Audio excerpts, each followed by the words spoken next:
Imagine करो, कुरुक्षेत्र का मैदान है, युद्ध की घोषणा हो चुकी है, लेकिन बीच में खड़ा एक योद्धा श्री कृष्ण ना तो शस्त्र उठा रहा है, ना ही क्रोध से गरज रहा है। फिर भी पूरा युद्ध उसी की रणनीति के अनुसार चल रहा है। कोई चिल्लाहट नहीं, कोई दिखावा नहीं, सिर्फ मौन, मुस्कान और गहरे भीतर की योजना। श्री कृष्ण दिखते तो एक मामूली सारथी जैसे हैं, लेकिन उनके भीतर बुद्धिमत्ता और धैर्य की गहराई है जिसे कोई साधारण दृष्टि नहीं देख सकती। क्या यह किसी दिव्य शक्ति की निशानी है? नहीं, यह है लौकिक मन और आध्यात्मिक कौशल का सम्मिलन। श्री कृष्ण अपने इरादे कभी जाहिर नहीं करते। उनके चेहरे पर हमेशा सहजता और मिठास रहती है, परंतु अंदर वे हर परिस्थिति के लिए तैयार रहते हैं, सिर्फ जीतने या हराने के लिए नहीं, बल्कि सच्चाई और धर्म की स्थापना के लिए। जैसे महाभारत युद्ध में एक तरफ कौरवों का दंभ, दूसरी ओर पांडवों की असहायता, बट कृष्ण उन दोनों के बीच मौन सारथी बनकर हर चाल गहरे मन से चलाते हैं। वे कभी अर्जुन पर अपनी इच्छा नहीं थोपते, पर उसकी शंकाओं को दूर करने के लिए शब्दों के अद्भुत अस्त्र चलाते हैं। उनका हर संवाद बिना ऊंची आवाज के सीधे मन बुद्धि में उतरता है। इरादे प्रकट मत करो, कृष्ण कभी स्पष्ट नहीं कहते कि उनका अंतिम उद्देश्य क्या है। वो तो हर किसी को वही दिखते हैं, मित्र, गुरु या सारथी जैसा सामने वाला चाहता है, लेकिन असल में वे लीला खेल रहे हैं।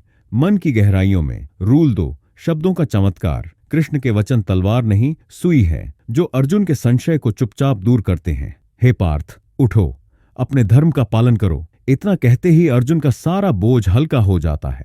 यही है शब्दों की दिव्यता, जो भीतर तक जमा डर, दुविधा और अहंकार को हिला देती है। रूल 3, उन्हीं से चुनवाओ जो तुम चाहते हो। कृष्ण कभी अर्जुन को बाध्य नहीं करते, बस उसे अलग अलग विकल्प दिखाते हैं, धर्म या अधर्म, भय या साहस। लेकिन अंत में अर्जुन वही चुनता है जो कृष्ण को प्रिय है, धर्म का मार्ग। उसे लगता है यह उसका चुनाव है, पर दिशा कृष्ण ने ही तय की। 3 दिव्य युक्तियां। मृदुता, जैसे कृष्ण सुदामा से मिलते हैं, उसे राजा बना देते हैं, पर स्नेह से, दबाव से नहीं। अहसास, कंस को भी मारने से पहले कृष्ण उसे बार बार समझाने की कोशिश करते हैं। आश्चर्य, जैसे अपने विराट स्वरूप से अर्जुन को सत्य का भान कराते हैं। कृष्ण कभी अपना असली चेहरा नहीं दिखाते, क्योंकि वे जानते हैं दुनिया एक माया है और हर मुस्कुराहट के पीछे कोई कहानी छिपी है। रहस्य यही है, श्री कृष्ण संकेतों से चलते हैं, सीधे समाधान या शक्ति प्रदर्शन से नहीं। वे महाभारत की सबसे गुप्त चालें भी